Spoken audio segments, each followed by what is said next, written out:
வணக்கம். உங்களை ஆரூட் விக்னவ் டாட் சேனலுக்கு வரவேற்கிறேன். இப்போ நம்ம பார்க்க போகிறது நாகார்ஜுனா ஆந்திரா ஸ்டைல் சிக்கன் பிரியாணி. அதுவும் ரெஸ்டாரண்ட் ஸ்டைல் தாங்க. ஆக்சுவலாக நீங்கள் மரினேஷனுக்கு தேவையானதை நீங்கள் ஆரம்பத்திலே பார்த்துட்ருக்கீங்க. ஒரு பவுலில் பார்த்தீங்கன்னா சிக்கன், அதாவது கோழிக்கறி 500 கிராமு, அப்புறம் தயிர் 1 கப், அதாவது கேர்டு ஆட் பண்ணிகிட்டு இருக்கோம். அடுத்து இஞ்சி பூண்டு பேஸ்ட் 1 டீஸ்பூன். ஆக்சுவலாக டீஸ்பூனுக்கும் டேபிள் ஸ்பூனுக்கும் வித்தியாசம் இருக்குது. அப்புறம் பெப்பர் பவுடர், அதாவது மிளகு பவுடர் 1 டீஸ்பூனு.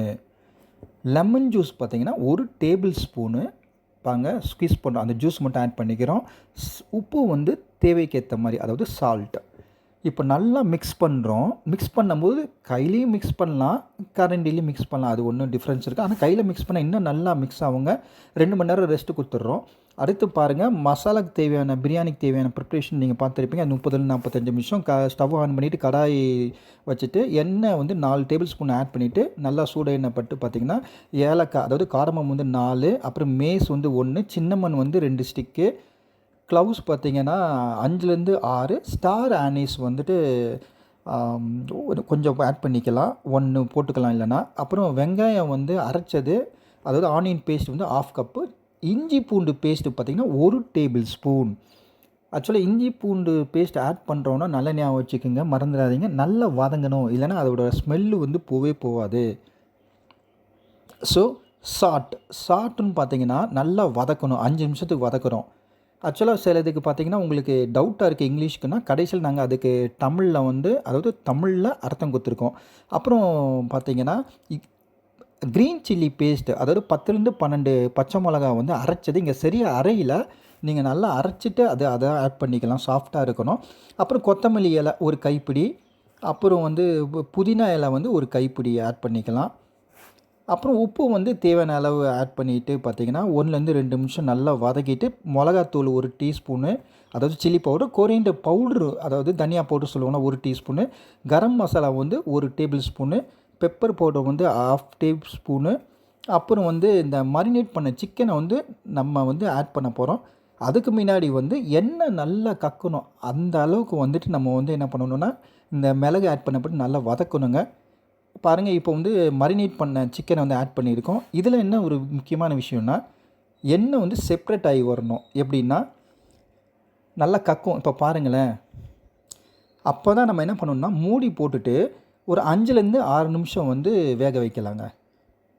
பாருங்கள், நல்லா கக்கி இருக்குது. திருப்பி மூடி திறந்துட்டு நல்லா கிண்டி விடுறோம். இதில் ஒரு 3 பச்சை மிளகா போடலாம். அதுக்கப்புறம் மூடி போட்டு வச்சிடுறோம். அது நம்ம காரத்துக்கு ஏற்ற மாதிரி தாங்க. ஆக்சுவலாக ஆந்திரானாவே காரம் தான் ஸ்பெஷல். சிக்கன் ஆஃப் குக் ஆகிற வரைக்கும் நம்ம மூடி போட்டு வேக வைக்கிறோம். அதுக்கப்புறம் தான் தக்காளி ஆட் பண்ணணும். பொடிசாக நறுக்கின தக்காளி பார்த்திங்கன்னா 1, அது பார்த்திங்கன்னா நல்லா சாஃப்டாக என்ன ஆகுன்னா வேகணும். இப்போ பாருங்கள், டொமேட்டோ ஆட் பண்ணுறோம். அதாவது தக்காளி, ஒரே ஒரு தக்காளி தான் பொடிசாக நறுக்கியிருக்கோம். அது நல்லா சாஃப்டாக வேகணும். மறந்துடாதீங்க, சிக்கன் ஆஃப் வெந்தப்பட்டு, அதாவது மூடி போட்டு நல்லா வெந்தப்பட்டு பாதி வேக்காடு வெந்தப்பட்டு தான் நம்ம டொமேட்டோ ஆட் பண்ணணும்.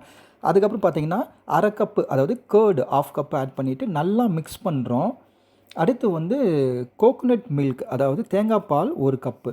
இந்த இடத்துல நீங்கள் நல்லா கவனிக்கணும். அரிசியாக இருக்கட்டும், வாட்டராக இருக்கட்டும், கோகோனட் மில்காக இருக்கட்டும், எல்லாமே மெஷர் பண்ணுறது ஒரே கிளாஸாக இருக்கணும், இல்லை 1 கப்பாக இருக்கணும். அப்புறம் வாட்ரு 3 கிளாஸ் நம்ம ஆட் பண்ணுவோம். பாருங்கள், வாட்ரு ஆட் பண்ணிகிட்ருக்கோம். ஓகே. அதுக்கப்புறம் பார்த்திங்கன்னா நம்ம பாஸ்மதி ரைஸ் பார்த்திங்கன்னா 2.5 கிளாஸ், அதாவது 2.5 கிளாஸ், அப்படி இல்லைன்னா 500 கிராம். பாருங்கள், அது 30 மினிட்ஸ் சோக் பண்ணியிருக்கோம். அதாவது 30 நிமிஷம் தண்ணியில் ஊற வச்ச பாஸ்மதி ரைஸு. அதை ஆட் பண்ணிவிட்டு நம்ம ஜென்டிலாக தான் நம்ம ஸ்டிர் பண்ணணும், அதாவது கிளறி விடணும். இங்கத்தில் நெருப்பை ஹையாக வச்சுருக்கணும். ஏன் அப்படின்னா, இல்லை உடஞ்சிரும் அந்த பாஸ்மதி ரைஸ். ஆக்சுவலாக உங்களுக்கு தெரியாத எதுவும் இல்லை, ஜஸ்ட்டு எனக்கு தெரிஞ்சதை உங்களுக்கு ஷேர் பண்ணுறேன்.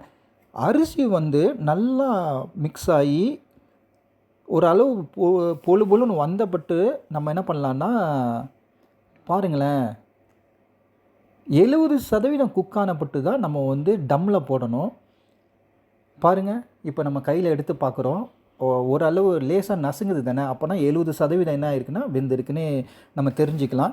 அப்புறம் நம்ம ஸ்டவ் ஆஃப் பண்ணிடலாம். அதுக்கு மேலே பார்த்தீங்கன்னா, தோசை கடாய் வச்சுட்டு ஆக்சுவலி இந்த இடத்துல ஸ்டவ் ஆன் பண்ணி தான் வைப்போம்.